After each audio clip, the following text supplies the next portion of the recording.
ایک صحابی رضی اللہ تعالیٰ عنہ کو کسی چیز کی ضرورت تھی تو وہ رات کے وقت سرکار دو عالم حضرت محمد مصطفیٰ صلی اللہ علیہ وآلہ وسلم کی بارگاہ رسالت میں حاضر ہوئے تو نبی کریم صلی اللہ علیہ وآلہ وسلم باہر تشریف لے کر آئے تو انہوں نے دیکھا کہ نبی کریم صلی اللہ علیہ وآلہ وسلم نے خود پر کوئی چیز لپیٹی ہوئی ہے جس کی مجھے سمجھ نہیں آ رہی تھی کہ آخر کیا ہے۔ جب میں اپنے کام سے فارغ ہوا تو میں نے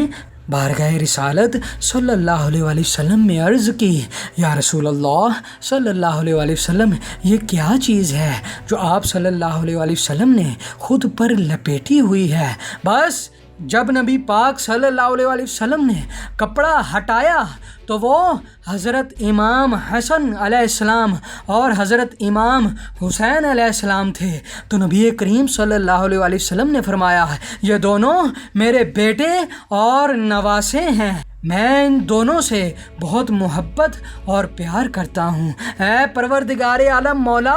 تو بھی ان دونوں سے محبت فرما اور ان سے بھی محبت فرما جو ان دونوں سے محبت کرتے ہیں۔